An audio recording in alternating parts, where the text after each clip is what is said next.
பார்த்தீங்கன்னா இந்த பிரைவேட் பஸ்லாம் டிரைவர் புரியுதா?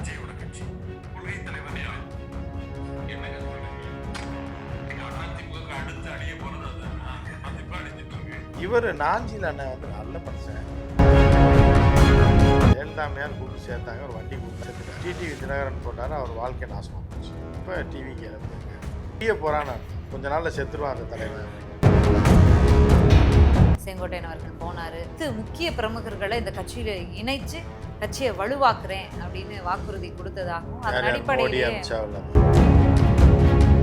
தனிப்பட்ட முறையில் யாரும் விஜய் போய் சந்திக்க முடியாது. ஏங்க அவங்க அம்மா அப்பாவே அப்பாயின்மெண்ட் வாங்கி தான்.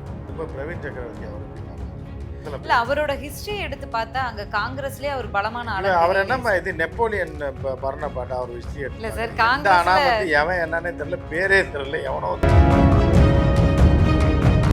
அப்ப 1 மணி நேரம் 42 நிமிஷம் தூங்கி 8 நிமிஷம் தான் பார்த்தேன் அப்படின்னு சொல்லி எவனோ வருவான், யாரே பார்க்க போவான், நடிகரை பார்ப்பான், படத்துக்கு போவான், டாஸ்மாக் சரக்கு அடிக்க போவான். அதுக்கெல்லாம் செல்வத்தை பெருந்தை பொறுப்பாகும்.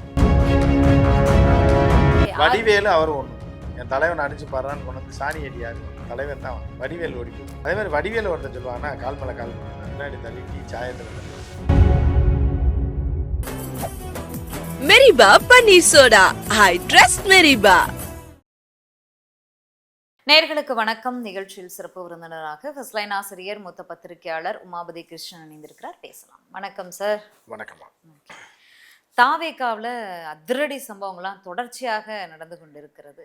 செங்கோட்டையன் அவர்கள் போனார், போனதோடு நிற்காம நான் ஒரு 10 முக்கிய பிரமுகர்களை இந்த கட்சியில் இணைச்சு கட்சியை வலுவாக்குறேன் அப்படின்னு வாக்குறுதி கொடுத்ததாகவும் அதன் அடிப்படையிலே அதன் அடிப்படையில தான் இப்போ வந்து நாஞ்சில் சம்பத் இணைந்திருக்காரு. பிரவீன் சக்கரவர்த்தின்னு காங்கிரஸ்ல இருந்து, அதுவும் தலைப்புச் செய்திகள்லாம் பார்த்தீங்கன்னா தெரியும், ராகுல் காந்தியினுடைய ரைட் ஹேண்ட் போய் வந்து விஜய் அவர்களை சந்திச்சு பேசியிருக்காரு 2 மணி நேரம். அப்போ திமுக காங்கிரஸ் கூட்டணி உடையுதா அப்படிங்கிற டாக்கும் போகுது. இன்னொரு பக்கம் முக்கிய பிரமுகர்கள் போறாங்களே, தாவேகா வலுவாகுதே அப்படிங்கிற ஒரு கருத்தும் இருக்கு. இந்த முக்கிய பிரமுகர்களுடைய இணைப்பு சந்திப்புகளை எப்படி பார்க்குறீங்க? தாவேகா எக்காலத்தில் வலுவாகாதுமா, அது முதல்ல தெரிஞ்சுக்க. அந்த வார்த்தையை நீங்கள் பயன்படுத்துறதை வாபஸ் வாங்கிடுங்க.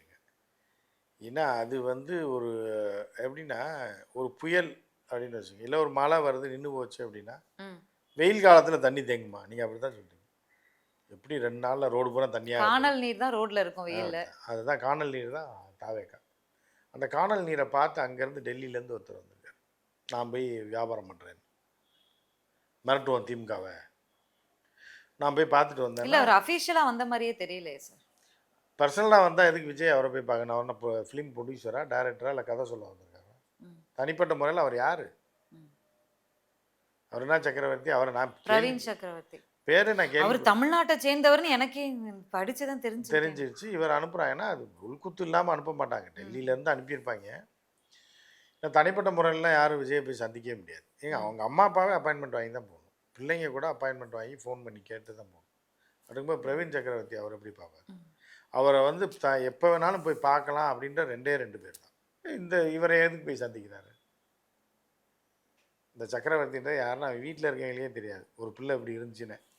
அப்போ அவர் போய் விஜயை சந்திச்சு பேசுகிறாருன்னா அது டெல்லியிலேருந்து சொல்லியிருப்பாங்க. ஒரு சலசலப்பு. இல்லை அவரோட ஹிஸ்ட்ரி எடுத்து பார்த்தா அங்கே காங்கிரஸ்லேயே அவர் பலமான ஆளு. அவர் என்ன இது நெப்போலியன் பர்னபாட் அவர் ஹிஸ்ட்ரி எடுத்து எவன் என்னன்னே தெரியல, பேரே தெரியல, எவனோ வந்து பார்த்துட்டு போயிருக்கா. இல்லை சார், காங்கிரஸ்ல தலைவர்னு சொல்றாங்க, அவர் மூத்த தலைவரும் கிடையாது, 2013 தான் சேர்ந்திருக்காரு. அதற்கு பிறகு பேரே கேள்விப்பட்டதே இல்லையா? ஆமா, சசி தரூர் அவர் வச்சிருந்த பதவியை பிடுங்கி இவர்கிட்ட கொடுத்துருக்காங்க. அப்புறம் தேர்தல் வியூக வகுப்பாளராலாம் செயல்பட்டாருன்னு சொல்றாங்க. பட் வந்து எதுவுமே காங்கிரஸ் கை கொடுக்கல.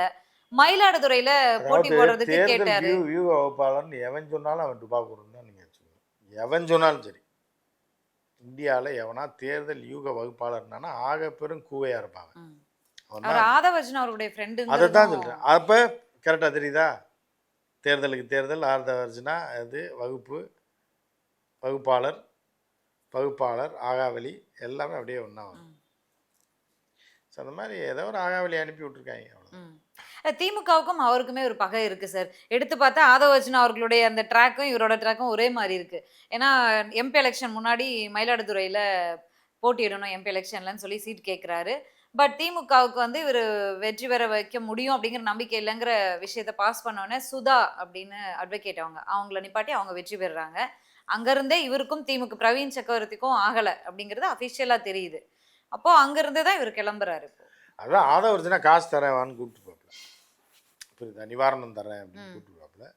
கூப்பிட்டோன்னே எங்கே நிற்கிறீங்க, ஈசிஆரில் நிற்கிறேன், வாங்க வண்டியில் இருங்கன்னு கூப்பிட்டு போயிருப்பேன். மனவலிக்கு எம்பி கிடைக்காத மனவலிக்கு இல்லை அதுக்கு இல்லை, அதாவது ஈசிஆருக்கு வாங்கன்னு இருப்பாப்புல ஒரு டீ சாப்பிட்டு போனான்னு.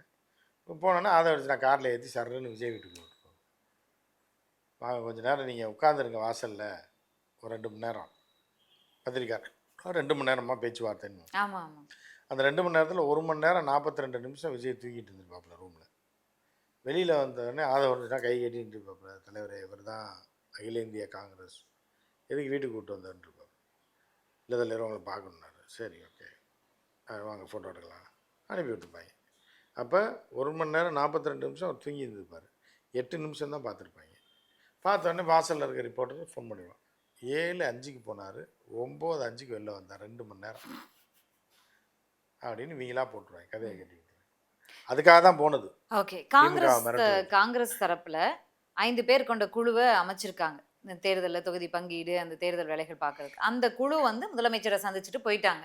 அப்போ இதுலேருந்தே எடுத்துக்கலாம், திமுக காங்கிரஸ் கூட்டணி உறுதிங்கிறதையும் எடுத்துக்கலாம். செல்வ பெருந்தகை இன்னைக்குமே பதிவு பண்ணியிருக்காரு, நாங்கள் சொன்னோமா காங்கிரஸ் வந்து பிரவீன் சக்கரவர்த்தி கூட்டணி தொடர்பாக பேச அனுப்பியிருக்கு, நாங்கள் சொன்னோமா, அங்கே தான் திமுகவோட பேச்சுவார்த்தை நடத்திக்கிட்டு இருக்கோம், இந்த 2026 தேர்தலை திமுகவோட தான் சந்திப்போம்னு உறுதியாக சொல்லிட்டோமே, இதுக்கப்புறம் நீங்கள் எப்படி இந்த மாதிரி கேள்வி கேட்கலான்னு சண்டைக்கு போகிறார் ரிப்போர்ட்டர்கிட்ட. ஆமாம், அவர் தானே மாநில தலைவர். அந்த மாநில தலைவர் நான் கூட போனேனா அப்படின்னு சொல்லி எவனோ வருவான், யாரையும் பார்க்க போவான், நடிகரை பார்ப்பான், படத்துக்கு போவான், டாஸ்மாக் சரக்கு அடிக்க போவான். அது இவரை சொல்லலை. அதுக்கெல்லாம் செல்வத்தை பெருந்தகை பொறுப்பாக முடியுமா? ஏங்க ஃபுல் போதையில் அவர் போகிறாரு, நீங்கள் எப்படிங்க?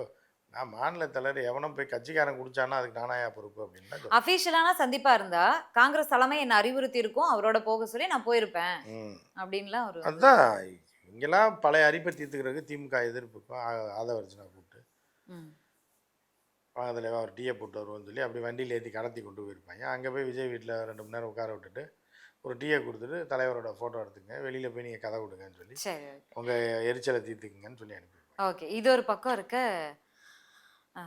நாஞ்சில் சம்பத் தாவேகாவில் இணைஞ்சிருக்காரு. நம்ம கடந்த முறை பேட்டிக்கு வரும்போது டிவிகே போட்டி வந்துருச்சு, ஏற்கனவே 2 டிவிக்கே இருக்கு, டிவிகேன்னு வேறு ஒன்று வந்திருக்கு மலை சத்யாவோடதுன்னு பேசியிருந்தோம். அப்போ வந்து அந்த மேடையில் இருந்தார் நாஞ்சில் சம்பத். அதற்கு முன்பாக திராவிட மேடைகளில் திமுக ஆதரவாளராக இருந்தார் ஒரு மாதம் முன்னாடி வரைக்கும். இப்போ அவர் சேர்ந்த பிறகு தாவேகா படம் பெற்றிருக்கிறது, திமுகவை சரியான அடி அடிப்பார், இவர் தான் சரியான பேச்சாளர்னு.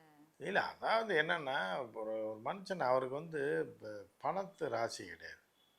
ஜெயலலிதாமையார் கூப்பிட்டு சேர்த்தாங்க, ஒரு வண்டி கொடுத்தாங்க, இன்னோவா கார். ஆமாம், செத்துட்டாங்க. ரைட்டா. அதற்கு அடுத்து வைகோ கூட சேர்ந்தார், வைகோ அதுக்கு முன்னாடி அனுப்பி விட்டார். அதற்கு அப்புறம் இப்போ வந்து டிடிவி தினகரன் போட்டார், அவர் வாழ்க்கை நாசமாக போச்சு. இல்லை அப்போ வெளியில் வரும்போது சொன்னார், அந்த கட்சியில் அண்ணாவில் திராவிடம்ன்ற வார்த்தையே இல்லை, நான் எப்படி இங்கே இருக்க முடியும் அப்படின்னு சொன்னார். அப்படின்னு சொல்லிட்டு வந்துட்டார்ல. அதனால டிடிவி பிழைச்சிட்டார், இப்போ டிவிக்கு இழப்பு இருக்கார். இது எல்லாமே மிக ராசியான ஆட்கள். தமிழ் குருவின்னு ஒருத்தருக்கார். அந்த தமிழ் குருவி போனால் அவன் முடிய போகிறான்னு அர்த்தம், கொஞ்ச நாளில் செத்துருவான் அந்த தலைவன் அப்படின்ற மாதிரி. அப்படி ஒவ்வொருத்தருக்கும் ஒரு ராசி இருக்குது. அந்த மாதிரி வந்து தமிழ் குருவி ஒரு மாதிரி. அப்புறம் அங்கே இவர் இருக்காது, ஏன்னா பதார்த்த ஜோதிடர், அங்கே பிஜேபியில் பதார்த்த ஜோதிடர் பல்லவி, அவர் போய் ஜோசியம் சொன்னால் அவன் குலநாசமாக போயிடுவான், ஊர்லேயே இருக்க முடியாது. அண்ணாமலை தான் முதல்வர்னாப்புல அவன் ஓடி போய்டும். அது பிஜேபியில். இங்கே வந்து இவங்க தமிழ் குருவி ஒட்டு மொத்தமாக கூட்டணியோடு கொண்டி குழியில் தள்ளி விட்டு, இந்த பஸ்ஸில் சொல்லாங்க மொத்தமாக குடும்பத்தோடு வேனை கொண்டி கவுத்தி விட்டுருவாங்க. கல்யாணத்துக்கு போ தனித்தனியாக அவன் பைக் ஈக்கில் போனாலும் ஒருத்தர் 2 பேர் தான் சாவான். குடும்பத்தோட பேரன் பேத்தி அப்பத்தா எல்லாத்தையும் கொண்டு விடுவாங்க சில வேன் டிரைவர் கூட்டு போய். ஸோ அந்த மாதிரி தான் தமிழ் குருவி, மொத்தமாக கூட்டணியோட எல்லாத்தையும் சேர்த்து கம்யூனிஸ்ட் ஒருத்தன் பிழைக்கக்கூடாதுன்ற மாதிரி கொண்டு. இவர் நாஞ்சில் அண்ணன் வந்து நல்ல மனுஷன், ஆனால் அவருக்கு ராசி இல்லை, பணம் சம்பாதிக்கிற ராசி. எவனும் கூப்பிடுவோம், அவரை பயன்படுத்திட்டு பணம் தர மாட்டான். இல்லை இப்போ ஒரு வாரத்துக்கு முன்னாடி ஐ திங்க் ஒரு 10 நாளைக்கு முன்னாடி ஒரு பேட்டி கொடுத்துருக்காரு. விஜய் அரசியலுக்கு லாக்கியற்றவர், அப்படின்னு சொல்லி பேசியிருக்காரு. அந்த பேட்டி வந்து இன்னைக்கு ரொம்ப வைரலா போய்கிட்டு இருக்காரு. அந்த இல்லைம்மா, ஒரு அவர் வேலை பார்க்கணும். அது ம். இப்போ நீங்கள் வந்து பார்த்தீங்கன்னா இந்த இல்ல ப்ரைவேட் பஸ்ஸுலாம் டிரைவர் இருப்பாங்க, புரியுதா? விஜயோட கட்சி கொள்கை தலைவரியா என்னங்க சொல்றீங்க? அதிமுக அடுத்து அழிய போறது அதுதானா? அதிமுக அழிஞ்சிட்டு இருக்கு. அதுதான் கரெக்டாக தான் சொல்லியிருக்காரு. இப்போ என்ன சொல்லியிருக்காரு? அதிமுகவுக்கு அடுத்து அழிய இப்ப போகிறது இன்னைக்கு அதுதான். போஸ்ட் போட்டிருக்காரு அவரோட Facebook பக்கத்துல. என்னன்னு தாவேகாவில் விஜய் முன்னிலையில் இணைந்தேன். 2026 தளபதி ஆட்சி அமைப்பார் அப்படின்னு போட்டிருக்காரு. முடிஞ்சாருன்னு அர்த்தம், அவ்வளோதான். புரியுது? அதுதான் நான் சொல்கிறேன். இதெல்லாம் நீங்கள் நெகட்டிவாக ஒரு படத்தில் எஸ்.எஸ். சந்திரன் என்ன பண்ணுவாப்புல, சாமியார் இருக்குன்னா நல்லா இருங்க நல்லா இருப்பா அப்படின்னா, சாமி நல்லா இருன்னு ஆசீர்வாதம் பண்ணா, சொல்லாதே. சாமி ஆமா ஆமா. நாசமாக போன்னு சொல்லுங்க சாமி, நல்லா இருக்குன்னு சொல்லாதீங்க சாமி, நல்லா இருறான்னு, சாமி காலில் விழுந்து கெஞ்சிட சாமி நீ நாசமாக போன்னு ஆசீர்வாதம் பண்ணு, சரி போ நாசமாக போ, ரொம்ப நன்றி சாமின்னு போவாங்க. நல்லா இருந்தால் நாசமாக போயிடுவான், நாசமாக போ அப்படின்னா நல்லா இருப்பான்ற மாதிரி. அந்த மாதிரி விஜய் ஆட்சி அமைப்பாராமா, ம். அப்படிதான் ஆமா சொல்லி 2026. முடிஞ்சுன்னு அர்த்தம். ம். அரசியலை விட்டு கட்சியை மூட்டிட்டு போக போகிறாங்க. ம். அதான் எங்கள் அண்ணன் நாஞ்சிலாருடைய. எம்ஜிஆருக்கு பிறகு இப்படி ஒரு மக்கள் கூட்டம் விஜய்க்கு தான் வருது, மாபெரும் கூட்டம் அப்படின்னு அதான் இது எல்லாமே சொல்லாதானமா இது இப்போ தள்ளி கொண்டு வர முடியும். 2026 முடிக்கணும்னா இப்படிலாம் பில்டப் இல்ல கொடுத்தா. இப்போ ஓகே வடிவேலு அவர் ஒன்றுமா, என் தலைவன் அடிச்சு பாடுறான்னு கொண்டு வந்து சாணி அடி யார் வாங்குவான்? தலைவன் தான் வாங்குவான். வடிவேல் ஓடி போயிடுவாங்க. அதே மாதிரி வடிவேலு ஒருத்தன் சொல்லுவாங்கன்னா கால் மேலே கால் போட்டு உட்காருங்க, நான் பின்னாடி தள்ளி டீ சாயத்தில் தள்ளி விட்டு போயிடுவாங்க. ஸோ அந்த மாதிரி தான் எங்கள் அண்ணன். இப்ப 2 ட்ரோல் போயிட்டு இருக்கு சார். நீங்களா ட்ரோல் போதா இல்ல இல்ல நீங்களா எடுத்ததுனால அந்த கேள்விக்கு வரேன். நாஞ்சில் சம்பத் தாவேக்காவில் இணைஞ்சது ஒரு பெரிய பேசுவொருளா போயிட்டு இருக்கு. ஏன்னா கடந்த வாரம் வரைக்கும் ஒரு தாவேக்கா எதிர்ப்பாளர் விஜயை வந்து இவ்வளவு மோசமாக இவ்வளவு கடுமையாக விமர்சித்த ஒரு நபர் நாஞ்சில் சம்பத் போய் இணையறாரு. இத விஜய் வந்து நான் உங்க ஃபேன், உங்க பேச்சையெல்லாம் பார்ப்பேன்னு சொன்னதா நாஞ்சில் சம்பத் சொல்லியிருக்காரு. அப்போ நீங்க விஜய் அவர்களை கழுவி ஊத்துன எல்லாத்தையும் விஜய் பார்த்திருக்காருன்றது ஆமா. பொருள். ஆமாம். அதை மீறி விஜய் எடுத்திருக்காரு. அப்போ விஜயனுடைய எண்ணம் என்ன, நிலைமை என்னங்கிறது ஒரு கேள்வி. இன்னொன்னு, வடிவேல் அவர்கள் திமுகவுக்கு பிரச்சாரம் பண்ணாரு விஜயகாந்த் அவர்கள் இருக்கும்போது. அப்போ பிரச்சாரம் பெரிய சக்சஸ், ஆனா தோல்வி தான் கிடைச்சது. இன்னைக்கு மறுபடியும் வடிவேலை கொண்டு வந்து இறக்கியிருக்காங்க திமுக பிரச்சாரத்துல. அப்போ 2026 தேர்தல்ல திமுகவுக்கு இதுதான் கிடைக்கும்னு ஒரு 2 விஷயம் போயிட்டு இருக்கு. 2 விஷயம் தொடர்பான உங்களுடைய கருத்து. ஒன்றுமே இல்லை. 2 விஷயம் தொடர்பான கருத்து ஒன்றுமே இல்லை. அன்னைக்கு வந்து இப்போ அன்னைக்கு டேட்டில் பிரச்சாரம் பண்ணார். அன்னைக்கு உள்ள இதில் நிலைமையில தோத்துட்டாங்க. இன்றைக்கி நிலைமையில் இப்படி இருக்கு. ம். ஆனால் சிலர் வந்து எப்படி அப்படின்னு பார்த்தீங்கன்னா, அது நான் சொன்ன சில நபர்கள் கட்சிக்கு ராசி. ஒருத்தர் இருக்காங்க. ம். ஆனால் நாஞ்சில் சம்பத் இருந்த இடம் டோட்டலாக எப்படின்னு தெரியும். மதிமுக என்ன ஆச்சு படிப்படியான்னு தெரியுங்களா? அவர் இருக்கிற காலம் வரைக்கும் முதலமைச்சர் ஆவார்னு சொல்லப்பட்டு கொண்டிருந்த யார், வைகோ. கடைசியில் என்ன ஆனார்? சுகர் வந்து ஹாஸ்பிட்டலில் அட்மிட் ஆகி கடைசி காலத்தில் ஒன்றுமே ஆகலை, சிஎம் ஆகலை, சுகர் மினிஸ்டர் ஆகிட்டார். அப்புறம் இவர் வெளில வந்துட்டார். அடுத்து டிடிவிக்கு போனார். டிடிவி நாசம், எம்எல்ஏவாக இருந்த டிடிவி அதுவும் போச்சு. ம். அதுக்கப்புறம் இப்போ விஜய் 2026 படத்தில் நடிக்க போயிடுறார். ம். அது வரைக்கும் இவருக்கு ஒரு சம்பளம் கொடுப்பாங்க மாதம். ம். செகோட்டையில் ஏதாவது பேமெண்ட் கொடுப்பார், ம். வாங்க நான் ஏதாவது உங்களுக்கு பண்ணுறேன். ஏன்னா பேமெண்ட்டு தான் அவருக்கு முக்கியம். இல்ல சில அமௌண்ட் கூட சொல்லப்படுது. பட் இருந்தாலும் நம்ம இல்லை அதுதான்மா, அவர் எப்படிம்மா அவர் குடும்பத்தை நடத்த முடியும்? ம். யார் எல்லாரும் ஏமாத்திராங்கம்மா. ஜெயலலிதா மட்டும்தாம்மா காசும் காரும் கொடுத்துச்சு. அப்போ அந்த கார் 5 வருஷம் கூட ஓட்டலை. ம். அதுக்குள்ளே அந்த அம்மையார் சேர்த்தோடனே காரை பிடிக்கிட்டு போயிட்டாங்க. அப்போ எதை வச்சு திமுகவில் காசே கொடுக்கல, எப்படி அவர் மனுஷன் குடும்பத்தை ஓட்டுவார்? பிள்ளை எம்பிபிஎஸ் படித்து முடிச்சுட்டாப்புல நினைக்கிறேன். இருக்கும்போது என்ன தான் பண்ண முடியும்?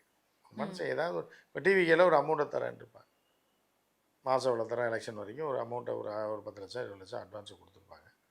சரி இது போதும், தோத்தாலும் என்ன தெருவுக்கு போனாலும் விஜய் நடிக்க போயிட்டாலும் நமக்கு 20 லட்சம் வருதில்ல அப்படின்னு போயிருப்பார். ரொம்ப கம்மியா சொல்றீங்க சார். இல்லை கேள்விப்பட்டோம் நான். அவ்வளோதான் கொடுத்துருப்பாங்க. ம். நீங்கள் வேறு அமௌண்ட்டு ஜாஸ்தியாக சொல்லலாம், பட் ஆனால் வந்து ம். இது ஓகே சார். திமுகவுக்கு வடிவேல் வரது போறது யூடியூப்ல கூட அப்படி நம்ம ஒரு தானம்மா. யூடியூப்ல சில பேர்லாம் பார்த்தீங்கன்னா ம். 1500 கொடுத்துட்டு 4 வீடியோ எடுத்துருவாங்க. ம். ஆனால் வெளியில் சொல்கிறது வீடியோக்கு 3000 வாங்குறேன், ஒன்று தான் கொடுப்பேன் 3000 வாங்கிட்டு இருக்கேன். ம். கடைசியில் அந்த கம்பெனியில் கூப்பிட்டு கேட்குற கேள்வியெல்லாம் கேட்டு 1 மணி நேரம் எடுத்துருவாங்க. 5 எபிசோடு எடுத்துகிட்டு போகிறப்ப 300 ஆட்டோவுக்கும் 1000 கையில் கொடுத்து விட்ருவாங்களா. அவங்கள கேளுங்க என்ன சொல்லுவாங்க, நான் 4000 வாங்குறேன் 3000 வாங்குறேன். ம். இது எல்லாமே சகஜம் தான். சரி ஓகே. கேட்க வந்ததையே அப்படி இல்லைம்மா, உங்கள் தொழில் சார்ந்த விஷயத்தையே நான் சொல்கிறேன். நம்ம தொழில் சார்ந்த விஷயத்தை நான் அப்போ தானே ஈஸியாக உங்களுக்கும் புரியும். அடுத்த கேள்வி நீங்கள் கேட்க மாட்டீங்கல்ல. இல்ல சார் இருக்கு. வடிவேலு திமுக கூட நம்ம வந்து அது அவங்க வெற்றி தோல்வி தொடர்பான விஷயம், நம்ம அதை அவங்க விட்டுறலாம். காலம் சூழல் போட்டி விட்டுறது எதிர்க்கட்சி இதெல்லாமே பேசலாம், அதை விட்டுருவோம். விஜய் ஒரு வாரம் முன்னாடி நம்மளை வந்து இவ்வளோ கழுவி பேசியிருக்காரு, அதையெல்லாம் பார்த்து விஜய் அவர்களே ரசித்து சிரிச்சிருக்காருங்கிறத புரிஞ்சுக்க முடியுது. அவரே வந்து நான் அவங்க பெரிய ஃபேன் அப்படின்னு சொல்லும்போது இவ்வளோ கேவலமாக பேசினவரை நீ நம்மளை புகழ்ந்து பேசுகிற, அதை வந்து அதை எப்படி எடுத்துக்கிறது? இது வந்து நீங்கள் வந்து எப்படின்னா, இப்போ திருப்பி நான் யூடியூப் தான் உதாரணம் சொல்லுவேன், புரியுதா? இப்போ நீங்கள் ஒரு பேட்டி எடுக்கிறீங்க போடுறீங்க, கீழே வந்து கழுவி ஊற்றுவாங்க. அதுக்கு அடுத்த நாள் நீங்கள் பேட்டி எடுக்காமல் இருக்கீங்களா, இல்லை யாரும் பேட்டி கொடுக்காம இருக்காங்களா? இது தொழில், அது பாட்டுக்கு போயிட்டு இருக்கும். இது தொழில். விஜய் நம்மளை வையத்தான் செய்வாங்க, காசை கொடுத்துட்டு அவர் இனி வைய மாட்டார், பேமெண்ட் கட்டாச்சுன்னா வைவார். அப்படி தான் அது கணக்கு. ஓகே, நன்றி சார். இனி யார் எக்ஸ்எம்எல்ஏக்கள் எக்ஸ்எம்பிக்கள் யாரெல்லாம் மன வருத்தத்தில் இருக்காங்களோ அவங்கெல்லாம் லிஸ்ட்டாக வரப்போகிறாங்க அப்படிங்கிற ஒரு தகவல் இருக்குது. பொறுத்து மீண்டும் பேசலாம். நன்றி, வணக்கம். Meriba Paneer Soda. I trust Meriba.